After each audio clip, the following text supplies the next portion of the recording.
Breaking news, disaster, prophecy, judgment against the United States of America, the church, and the world. This August the 9th, 2016. This is a breaking judgment upon the United States of America, the Church of Jesus Christ, and the world. Before I begin, I'm going to have a little bit of my coffee this morning. Let me know what you're going to share with Pastor Dave. Do that now in the comment section below.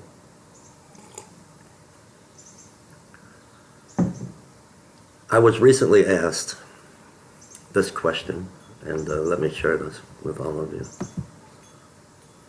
What is the worst situation people without food face in the United States of America? And anything else that comes to your mind. And this is my response. First, no one in the USA should have to go without food yet. What doesn't make the mainstream media news headlines is the amount of people who do go without food. Look at the cost of living today, the food prices in the grocery stores. This takes us back to homelessness in the USA.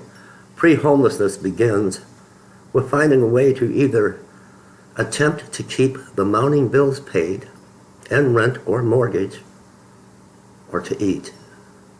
In an attempt to save the house or to save the farm, so to speak, many cut back on nutrition. They eat only one meal a day. Many parents go without eating so the children in the home can eat. There's just not enough food to go around. This cutback on food brings upon hunger. Hunger leads to malnutrition. Malnutrition leads to sickness. When reality sets in that no help is coming prior to full-blown homelessness, comes the loss of utilities. Lights, gas gets turned off, water gets cut off due to non-payment, due to the fact not enough income coming in to sustain the basic essentials. I call this homeless within the home. No way to cook, no food to cook, burning candles for light, no water means no baths or showers, no way to keep the homeless home in a sanitary living condition. One cannot even flush the toilet. Now comes the eviction or the bank takeover and full-blown homelessness. Like the plague, when a person is homeless, family and friends avoid the newly homeless family member or friend as if they had some contagious disease. You can't catch homelessness. People don't like sad stories and like less reaching in their pocket to come to the aid of a homeless person, even if it is a friend or a family member. You're not getting my money. And Jesus said, the love of many will wax cold. The love of money is the root of all evil. So much for love thy neighbor as thyself. Society today has lost the love of Christ. What about the churches? The corporate church wants the tithes and offerings coming in. They want new instruments for the praise and worship team. They want to boost the pastor's popularity. They want huge recording studios. They desire airtime and a spot on Christian television networks. They need to keep the pastor in his big house comfortable and the pastor's bills paid.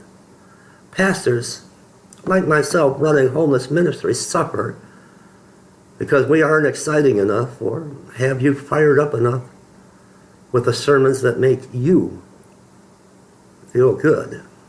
We're trying to save lives. So little to no money comes in for God's people.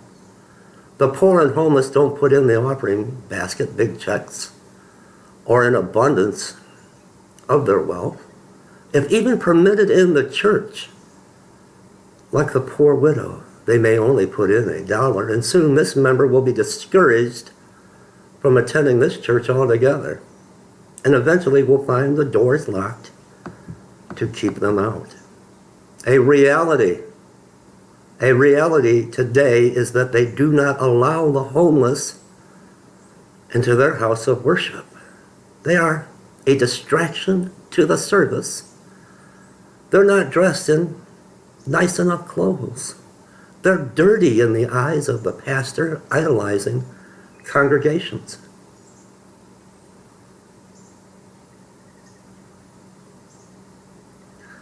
They smell bad, and they frighten the well-fed children.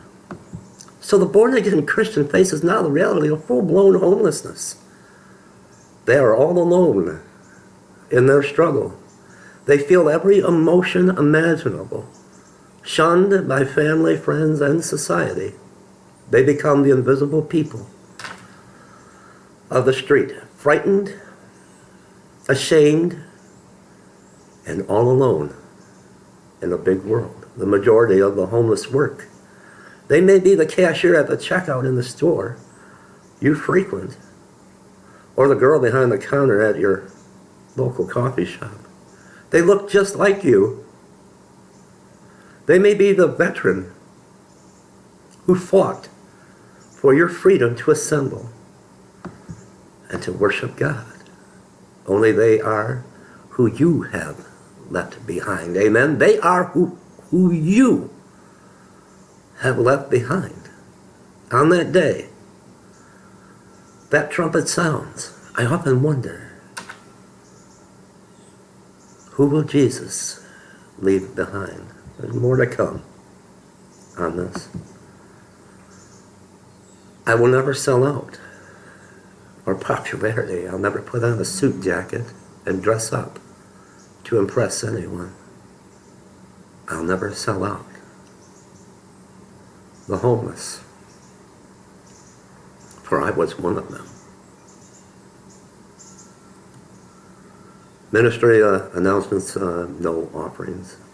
None have come in to our ministry and outreach to the homeless. I hope this sinks in today. What has become of the Church of Jesus Christ? I'll put the link to how you can support our ministry. We have families in need. With our ministry, we have a pastor in another state that is living on the street. A pastor who is homeless. And yet, we can do nothing without you. It's not about the things of this world. It's not about the material things of this world.